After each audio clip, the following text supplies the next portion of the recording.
माताओं के लिए अपने घर से अधिक सुरक्षित और कोई स्थान नहीं है। एक घटना हम आपको सुनाते हैं, क्या करें समय तो लगेगा पर बहुत संक्षेप में सुना रहे हैं। मिथिला के दो महात्मा थे। कहाँ के? मिथिला के। एक का नाम था श्री मिथिला शरण जी और दूसरे का नाम था श्री बिमला शरण जी। रामानंद संप्रदाय में रसिक परंपरा के संत थे। हमारे जुगल शरण जी जो तिलक लगाए वैसे तिलक लगाते थे, पूज्य बक्सर वाले मामा जी वाला तिलक। शरणांत नाम था उनका। मिथिला का शरीर था, ब्राह्मण कुल का जन्म था। उनमें से बिमला शरण जी को हमने खूब देखा है। मिथिला शरण जी बड़े भैया थे। उन जमानों में छोटी अवस्था में विवाह हो जाता था, तो छोटी अवस्था में विवाह हो गया। गरीबी तो ब्राह्मण का आभूषण है। हाँ, हंसना नहीं इसमें। अमीरी आती है ब्राह्मण के पास तो दिन चढ़े तक सोएगा, फिर बहुत कुछ उपद्रव जीवन में शुरू हो जाते हैं। ये तो अमीरी भी आवे और सात्विकता रहे तो भगवान की बड़ी कृपा समझना इसको। हम सामने प्रशंसा करने का अभ्यास हमारा नहीं है, पर झांसी वाली माता जी के यहाँ इनके घर को देखकर मुझे प्रसन्नता इसलिए होती है कि श्री ठाकुर जी की कृपा से श्री संपन्नता के साथ जो संस्कार संपन्नता है उसको देखकर मैं बहुत प्रसन्न हूँ। पुत्रों को इतनी अच्छी अच्छी अनुभूतियाँ होती हैं, उनको सुन के मुझे बहुत प्रसन्नता होती है।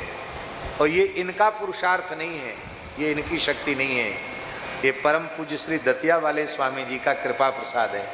एक संत ने परिवार को अपना लिया, उसका ये दिव्य परिणाम है। इसलिए अपने परिवार के संस्कारों को सदा सर्वदा अक्षुण्ण बनाए रखना चाहते हो तो किसी न किसी एक संत के चरणों में निश्चल भाव से अपने आप को समर्पित कर दो, बस फिर उनके ऊपर ठेका हो गया। अब बस बात है कि ईमानदारी से वो जो कहें उसको ज्यों कहते हो मानो, तो बात बन जाएगी। तो घर में ये हुआ कि भाई देखो कुछ कथा वार्ता करके कुछ उपार्जन करेंगे, तो मिथिला शरण जी को कहा कि आप अयोध्या जी जाकर मानस जी लगावें। वो रामचरित मानस लगाने गए।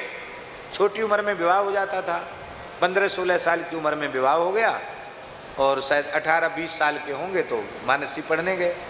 वहाँ मानस जी लगाया उन्होंने, और मानस जी लगाते लगाते उनका मन इतना वैराग्य से युक्त हो गया कि उन्होंने विरक्त दीक्षा ले ली। गुरुजी को नहीं बताया कि मैं विवाहित हूँ, संतान तो कोई थी नहीं, छोटी उम्र में हो जाते थे विवाह, विरक्त हो गए वो। अब घर वाले तो आशा लगावे कि वो पढ़ के आएंगे, कथा वाँचेंगे, 2 पैसा लाएंगे, वो तो बाबा जी हो गए।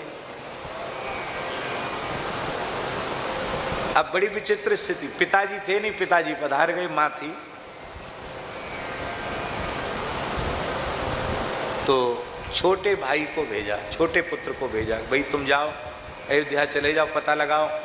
वो खोजते खोजते आए तो तब तक वो मानस जी पढ़ाने लगे थे, मानस पढ़ा रहे थे महात्माओं। बढ़िया ब्रह्मगांथी पहन के, अचला पहन के बैठे थे, पढ़ा रहे थे। पहचान लिया, बोले वहाँ तो बहुत हाहाकार मची है घर में, आप बाबा जी बन गए। बोले अब हम तो यहाँ से छोड़ के जाने वाले हैं, हमने तो नियम ले रखा कि अयोध्या की पंचकोशी के बाहर नहीं जाना। संसार का जो होना सो हो, मैंने प्रतिज्ञा कर ली, अब मैं उसे तोड़ नहीं सकता। छोटा भाई भी उनकी रहनी से इतना प्रभावित हुआ, बोला हम भी नहीं जाएंगे। थोड़े दिन बाद वो भी एक महात्मा से दीक्षा लेकर वो भी बाबा जी हो गए।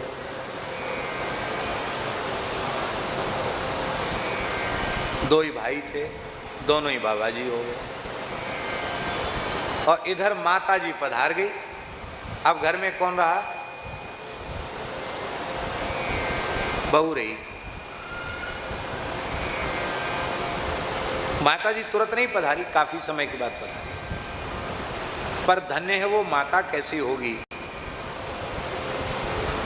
जब माताजी वहां से चल के आई और उन्होंने अपने पुत्रों को विरक्त देखा, घर में बहू को छोड़ के आई, तो उन्होंने कहा कि देखो पहले पूछे होते तो हम ना, क्योंकि बहू की तरफ तो देखते, लेकिन अब साधु हो गए हो तो अब ठीक निर्णय किया, अब लौट के बता।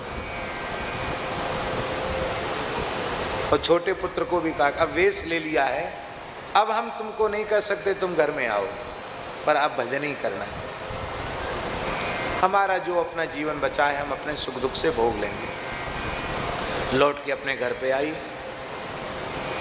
और उनकी पत्नी ने यह नहीं कहा कि जब ये आएंगे ही नहीं तो मैं अपने मायके चली जाती हूँ, दूसरा ब्याह कर लूँगी।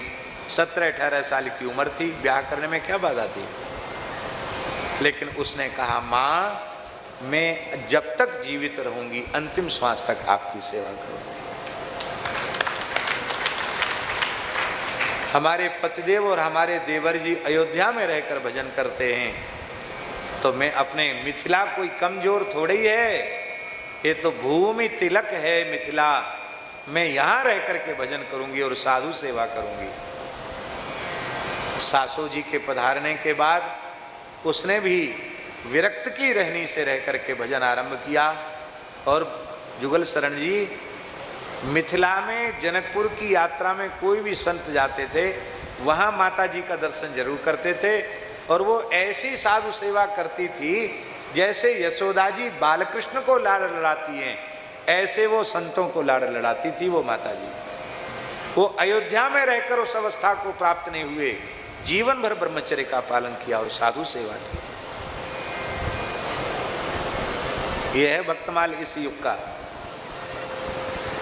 और जब वो वृद्ध हो गई तब फिर संतों ने बिमला शरण जी को कहा कि वो वृद्ध हैं, तुम्हारी माँ के समान हैं, उनको कोई देख रेख वाला नहीं है, कभी कभी तुम चले जाया करो। तो मिथिला शरण जी यहाँ आते थे, गुरुदेव भक्तमाली जी के पास रहते। बिमला शरण जी टेढ़ी टेढ़ी टेढ़ी कमर वाले देखा होगा, और 3 नवाह मानस जी के रोज करते थे। और रेडियो में भी उंगली लगा के रखते थे कि रेडियो में उनको और शौक नहीं था, रेडियो में कब कब कहाँ से रामचरितमानस आता है उसको निकाल निकाल के सुनते थे, समाचार भी सुन लेते थे। और जैसे ही आम का सीजन आता फिर महाराज जी से कहते सरकार अब तो हम मिथिला जाएं, अब नहीं रहे सरकार, मिथिला की भूमि आम की भूमि है, वहाँ से बढ़िया ढेकी का कुटा हुआ चूड़ा लेके आते थे और बहुत अच्छे संत थे। अब उनका भी शरीर नहीं है, माता जी का भी शरीर नहीं है। यह एक अद्भुत घटना, एक परिवार पूरा का पूरा परिवार विरक्त हो गया और सब भजन में लग गए। वस्तुतः सच्ची बात तो ये है, मनुष्य जीवन का फल यही है। कोल्हू कैसे बैल के समान आँख पर पट्टी बंधी है और जीवन नष्ट कर देना, ये मनुष्य का स्वरूप है। तो माताओं के लिए सबसे सुरक्षित भजन का स्थान अपना घर है। माई मेरे श्याम लगो